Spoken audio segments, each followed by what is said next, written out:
Knowledge, it ain't free. You gotta pay attention. A dynasty in motion, reshaping the sport's greatest tradition, channeling the legends of his line and surpassing them. 4 of the last 6 Derby winners carry his genes. A Golden Son, a Horse of the Year.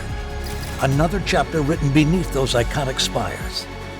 Derby dreams fulfilled for the titans of our industry. From authentic to sovereignty, a legacy both real and supreme. Into mischief.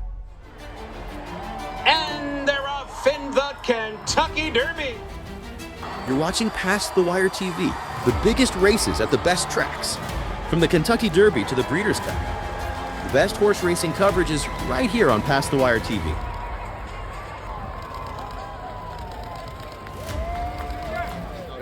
It's always a pleasure for me, Jonathan, to be with you. You were the first person to give me an interview when I came to United States, so I will be grateful to you forever. I knew you were one of the best riders in the world. Legend himself, Frankie Dettori. Ciao, Frankie. Tutto a posto. Tutto a posto. Yes, that's a good start.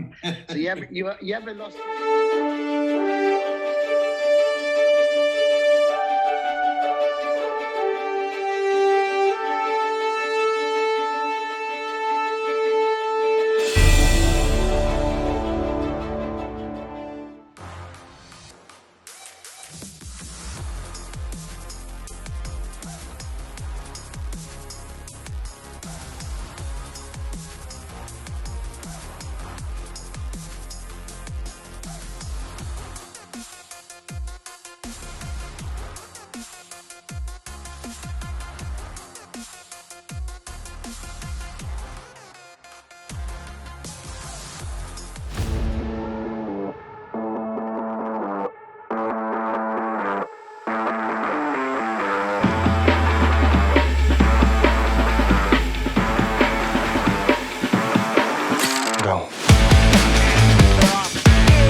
Dan Oman here with some exciting news. DRF Formulator, the gold standard in past performance information, is now free, exclusively on DRF Bets. Join DRF Bets with the promo code WINNING, get a $250 first deposit match bonus, a $10 free bet, and free Formulator already uploaded to your account. Access Formulator's premium features, including sortable trainer stats, race replays, personalized trip notes, and lots more. Free Formulator, exclusively on DRF Bets. Welcome to Past the Wire TV, your #1 source for horse racing news and interviews, handicapping analysis, betting insights, and more. Past the Wire TV covers the biggest races at the best tracks. Garnet and Louise Sayer to win the Belmont Stakes at Saratoga. The Grey Wizard is absolutely flying. Champagne won. The Grey Wizard. Oh, it's very close. Leave it to the judge. Like, share, and subscribe to Past the Wire TV. Nobody does it better. Hey, what do you say to everybody? Geo Seti with Past the Wire TV. Thank you so much for joining me tonight. Now, originally, this show was going to be both John and I to do our collective deep dive on this very special race Saturday at Churchill Downs. Unfortunately, John fell under the weather and he couldn't make it tonight, so it's just me. So he says hi, and we got to get John well fast. But with that said, you know you're here for the $1 million Grade 1, beautiful field, Grade 1, Stephen Foster, Churchill Downs, going 9 furlongs. And you know what? I'm excited about this race in terms of sharing it. I did a good amount of work on this because the field is beyond intriguing. Whenever you got a group of older horses like this that are very seasoned in their ways, very successful in their ways, you could basically make an argument for all but one to come up and emerge victorious in this race. But of course, the beauty of handicapping is to dig down deep and to find a way to be decisive and to ultimately make a strong play, because you know everybody's watching, if your opinion is strong, and make it a profitable race. But definitely, as a thoroughbred racing fan and enthusiast and player, there's no doubt it's an interesting race, and there's a lot of intrigue to how it's going to unfold and who will ultimately win and how will the mutuals pan out. So without further ado, let's get right into it. I want to deep dive it. We'll start on the rail with the first mission.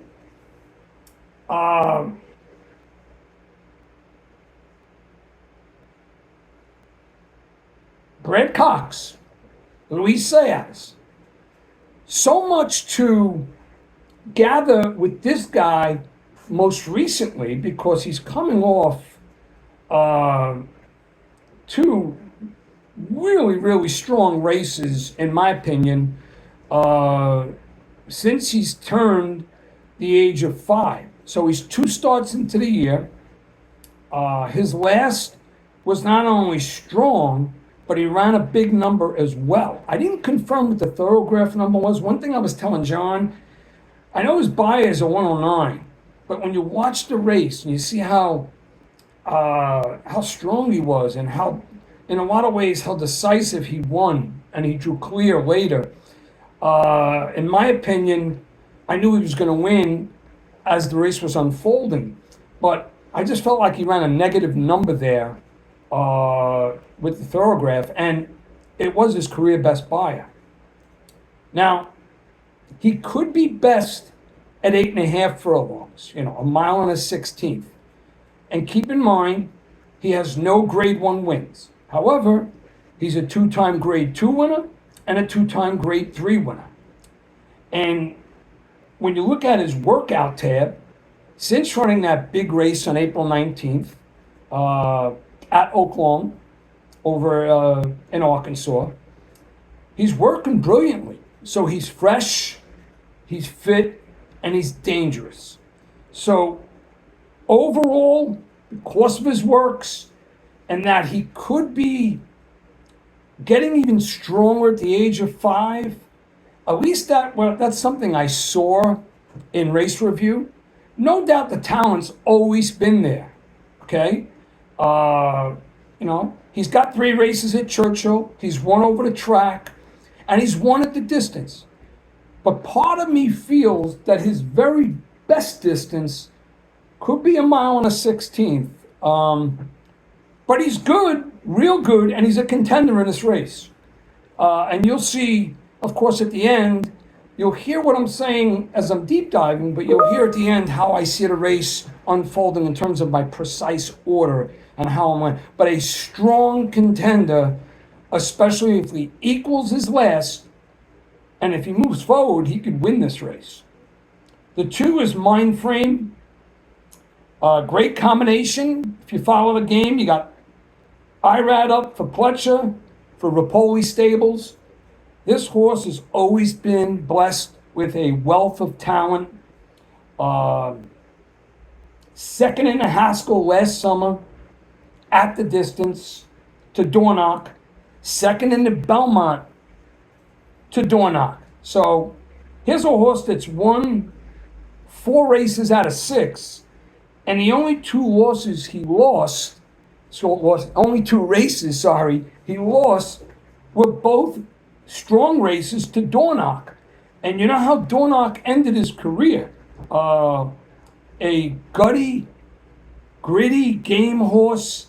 So if you go down in defeat to Dornoch with your only 2 losses, it's transparent to where his talent is.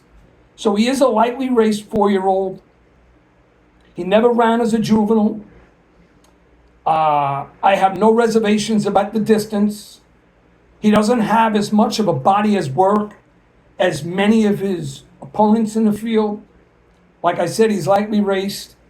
He now makes his 3rd start at 4, facing all the horses, and a second off a layoff. I believe he's primed to run what could be a career best race. So it's hard to dismiss what Mindframe and his connections are bringing to the table. The 3 is Skippy Longstocking. Now, I'll tell you the truth, there aren't too many horses that I know as much about in terms of how often I bet them and how much race review I've watched in training more than Skippy Longstocking. I've made a lot of money with him over the past few years. He's now age 6. You get Jose Ortiz on him. This is a race that's not blessed with an abundance of speed. So he not only will have a tactical advantage, he may even be the controlling speed. So as you paint the picture of how this race is going to unfold, you have to consider that going around the first turn in terms of where Jose is going to have Skippy Longstocking. I always said that this guy is what we call a 9 furlong specialist. He's won at the distance 5 times. He's hit the board at the distance 11 out of 15. He's by far the most experienced in the race just by his body of work. 32 races, winning 11 times. And like I said, 11 for 15 in the money at the distance. But one significant factor here, okay? Yes, he's the 9 furlong specialist. Do you remember a horse a couple of years ago, Art Collector, who won over several race courses at 1 1/8 miles?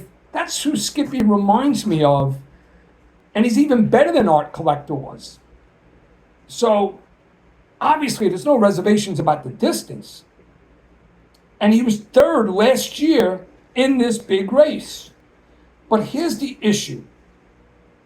He's a 4-time, not once, not twice, not 3, but 4-time Grade 2 winner.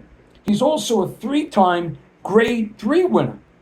So he's got 7 graded stakes race wins. 4 times a Grade 2. But he's never won a Grade 1. Now, there could be some coincidence involved, or because when you get to the Grade 1 level, you just, you face a more stringent level of class and talent. And I really believed he was good enough to win some of those races, but he didn't get the job done. And I know that because I bet him in many of those races. But I've made a good amount of money with him over the years because he's been a game horse. Now, he hasn't won at Churchill. And out of the 2 races, he finished in the money 1 time, running 3rd last year in this race. So you got to list him as a contender, one of the horses that could win a race like this.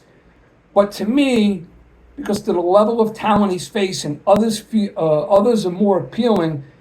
And I'm going to be looking at Skippy as more of an exotics opportunity, especially to hang on for 3rd, or if not 3rd, 4th, to secure a cold, sizable superfecta if you're so inclined. The 4 is Sierra Leone. Now, most of us, because he's been in the public eye, we know lots about this guy. Hold on. My screen light went off, but you could still see me. Sierra Leone, we know the beast that he is. We know his pedigree, son of Gunrunner, 2,300,000. And he hasn't disappointed because now he's 4. He's making his 2nd start at 4, but he has surpassed over $6 million in career earnings.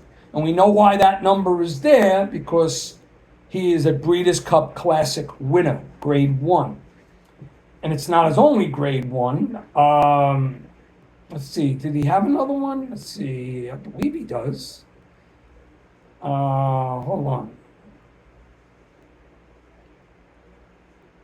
Yeah, he won the Bluegrass. What am I talking about? So he's a 2-time Grade 1 winner. He's now 10 for 10 in the money on the board, 7 out of 10 in exactas, and 5 for 5 hitting the board at this 9 for a long distance. Now look, I think a horse like Sierra Leone, he's built for even greater distances. So no doubt, would a mile and a quarter be more suitable?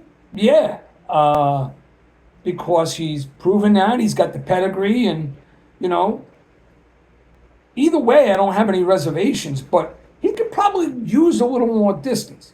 But in this race, when you go about handicapping, there's a picture there's actually something I shared with a lot of friends when I think of sports like baseball or football. Let's talk about baseball.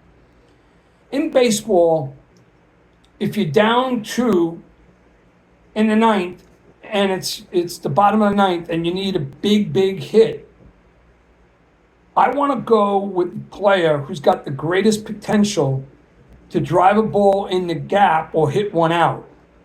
And I use that analogy because in this race, there's no doubt in my mind that Sierra Leone is the classiest horse in the race. And if any horse is going to run his best and give you the best shot, it's going to be Sierra Leone.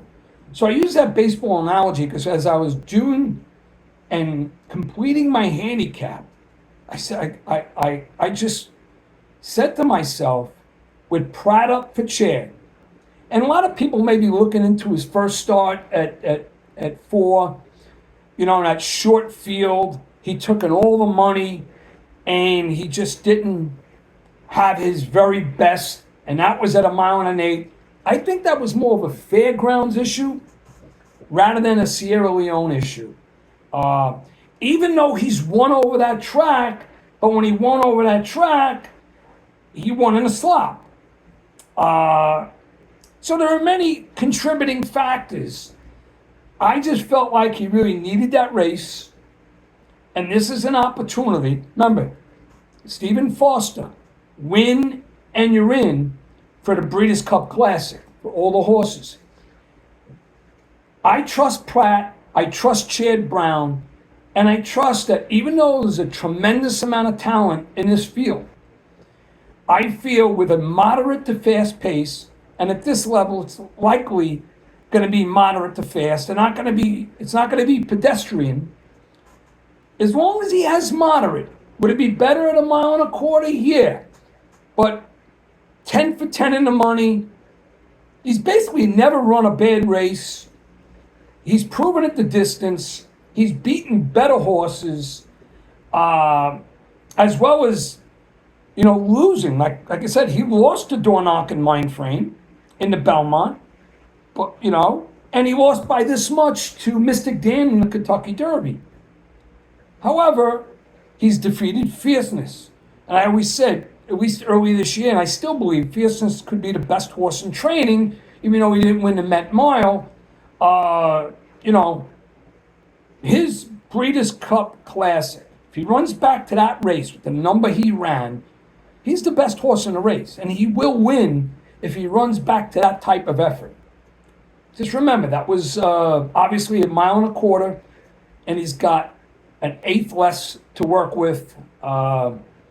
But I just feel like Pratt will get the job done. So ultimately, I landed on Sierra Leone. You'll know more when I give my precise order in terms of what I'm recommending. The 5 is Mystic Dan. This guy confused the hell out of me because I did some extra work on him. Obviously, I'm a big fan of BJ Hernandez. We all know he won the Kentucky Derby with that very advantageous, fortuitous trip, just getting up by that much, beating Sierra Leone and Forever Young. And then he ran a pretty good Preakness. However, after that, he sort of disappeared. But coming back as a 4-year-old, he's turned a new page. Major credit to Kenny McPeak, guy I have great respect for. His last 2 sort of made you say, he's back. So, after that Kentucky Derby and Preakness, and then he just fell off the map where he took in money, but he just didn't get the job done, and he was overmatched, it looked like, in those races. So now he comes back for his third race at 4. He's working brilliantly, all right? Really working brilliantly. I love his collective works and their times, and he loves Churchill. So a horse for the course, a horse that has had the flair of the dramatic, won a couple of big races, the biggest of all, but we all know what happened that day. Give a lot of credit to BJ Hernandez. So when I was creating my morning line here, I had a lot of respect for Mystic Dan. I put a morning line of 4-1 because even though he's facing what could be, his toughest task yet, because how everybody's so seasoned, he's a contender in this field. And he's got to be respected the way he's working. He's turned his career around. The 6 is Hit Show. Another horse that, you can't argue when a horse has a nose for the wire. Nose for the wire. A horse that knows how to win. 18 starts, 9 wins. 2 wins at Churchill. And a 4-time winner at this 9 furlong distance, which is really important because horses are creatures of habit, all right? And when you're really, really proficient at a specific distance, you're always a threat, especially if the distance is like 7 furlongs, which is unique, 9 furlongs, or a marathon, 1.5 miles. It happens for a reason when there's success. However, with all the respect I have for Florent Giroux and Brad Cox, and for a horse that ran off the charts over in Dubai, winning that race in early April, if you watch it, is quite phenomenal because he was in behind horses. If you watch the race, just go ahead. It's very impressive the level of energy he had in the final 8 and what it took for him to win that race. And one of the horses he beat was Forever Young, just a fabulous horse. But now, the layoff since then, and based on his overall race times, he would have to run a career best here. Now, obviously, when I opened up this show and I said, you have a field where you can make an argument for everybody but one, who we're going to get to, but things have to materialize perfectly. So when I give you my precise order, I'll share with you where I see him. I do not think he's going to be able to win this race, but when you have a nose for the wire and you seem powerful at the age of 5 with great connections, the consideration and the respect has to be there. The 7 is Ashcroft. Now, I'm dying to take a peek when the morning line comes out because, did I tell you what I thought my morning line was for everybody? I really feel that Sierra Leone should be the morning line favorite and will be the post-time favorite. I'm hoping to get 2-1 on a horse. He may even be 7-5, 8-5, but that's who should be the morning line favorite. But this guy, and there's some sentiments here, and I'm going to get into that in a second, but the horse himself is too slow from every matrix of speed rating, a significant class disadvantage, trying a distance for the first time, 0 for 1 at Churchill, just seems overwhelmingly up against this in the race. So I know a lot of morning line makers don't do this, but if I was going to put a morning line for this guy, it would have to be somewhere in the area of 75 to 1. But I know what they do. When they have a long shot in a race, even though the morning line maker knows he can't win, they lend some respect and they put like 30 or sometimes 35 or 40 or 50. Tops out at 50, right? You never really see a 60 or 75 to 1 morning line. But in this field, against some real tigers who have habitual success, this guy is totally up against it. Most likely horse to finish last, should finish last if everybody runs this race. Now, I want to close out by saying this is also a horse coming from the Lukas stable. Guy I admired for decades since I got into this game, and my passion increased in this game since the middle 70s. So maybe there's some divine intervention here where the good Lord's going to look down and do something special for this horse. But, those are sentimental thoughts. In reality, it can happen because on paper, like I said, this guy is just at not just a disadvantage, a significant disadvantage. He clearly seems completely overmatched in race review and in terms of statistics, all right? Class, statistics, race times, across the board. Probably be better for the game if he scratches, but he's in the race. That's the 7, Ashcroft. One thing to the Dwayne Lukas family with his escalating illness, I'm praying for him. I pray for a miracle. I know he's up there in age, but you always want people to persevere and go on and get stronger. I just, I'm sending hope, love, and my prayers to the Lukas family that he finds as much comfort as possible in the upcoming weeks. But Lukas and his legacy, 15 Triple Crown wins, most all time. 15! 20 Breeders' Cup wins, tied for first all time. So more than anybody in the history of the game, Triple Crown wins, and tied for the most Breeders' Cup wins with 20. He's got 26 National Eclipse champs under his belt and 23 quarter horse champs as well. If you go back, you know that he was involved in the quarter horse game. 30,000 starts, over 4,500 wins, and over 4,200 seconds. Just wrote down some stats. Legendary, could be the GOAT.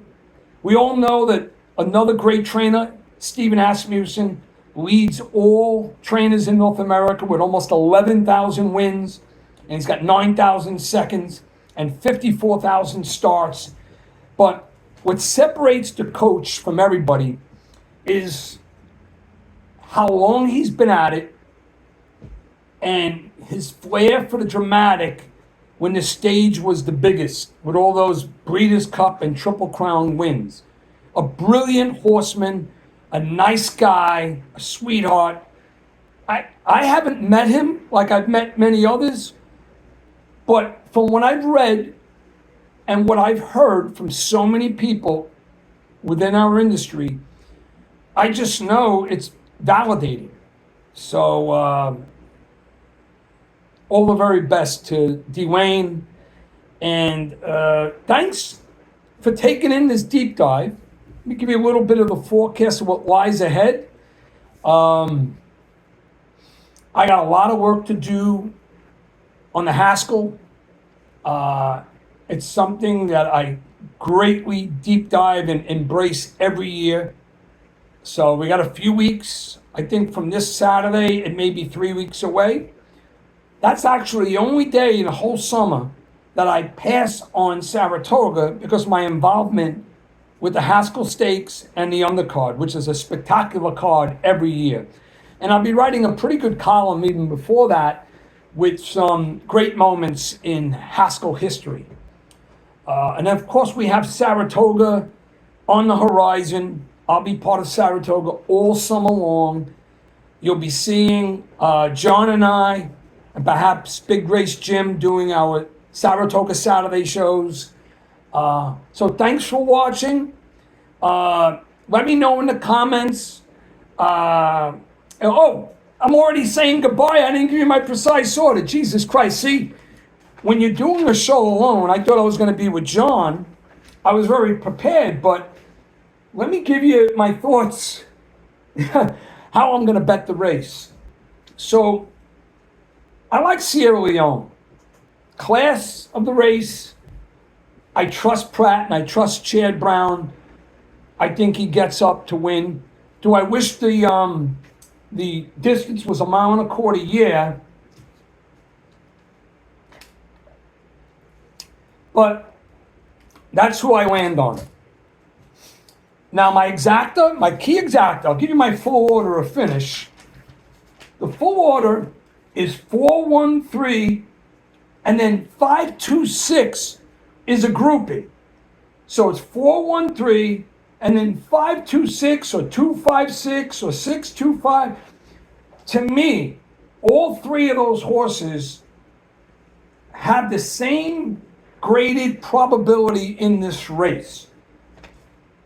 So based on the odds on the board and based on other significant factors, what I see over the track, I'm going to make a decision if I'm going to play a cold or triple. The reason why I have 4-1-3, because I really believe Skippy is going to be good enough to hold on, because he's always fighting in the stretch. He's a tough horse.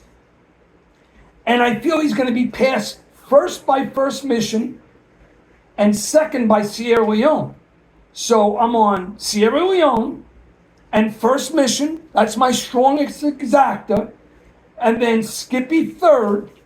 And I'm not saying Mystic Dan,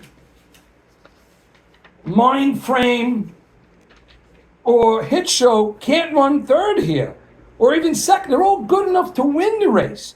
But in terms of being decisive, that's what I'm talking about. Will I play a triple with Sierra Leone and First Mission with a couple of the others? Probably. But my main one is likely to be with Skippy Longstocking. And the 7, there'll be some sentiments, people from above, people who just want to say that maybe somehow, some way he hits the board. I'm not using a 7 anywhere on my tickets, anywhere, because it just doesn't make any sense to do so. But you do what you want. And for any of you, if you have a strong opinion with any of these guys where you're being decisive, then you stick with your guns. Because you can make an argument for a Mystic Dan or a Mindframe or First Mission, the talent they have. Because what if Sierra Leone doesn't get the best trip, or he's coming hard, freight train like, but he misses by a half length. Anything's possible. But that theory about baseball games is, I say, I'm going to go with my best hitter when I need a double in the gap to win the game in the bottom of the ninth. And even though there's a wealth of talent here, that horse or that player is Sierra Leone. All right? Well, I'm glad I caught up with myself because I almost forgot that segment. Listen, this is a great race. Last year, King's Barn surprised the hell out of me. So I lost the race last year, but I won this race several years. It's got a lot of history. Gun Runner won, Curlin won. It's a great race, and I believe it is. I'm almost 99.9% sure it's a win and get in the Breeders' Cup Classic. So what can I say? Best wishes for John to get better, and let's go get him. Follow me, Focus to the Finish on Twitter. I'll see you soon. Comments, suggestions. I like reading things after a show like this, all right? So don't let me down. Talk to you later. Here comes journalism, here comes sovereignty, and they square off, head into the final furlong. Sovereignty wins wins the Derby! You're watching Past the Wire TV. Hit that like button and subscribe to Past the Wire TV. Nobody does it better. Often imitated, never duplicated.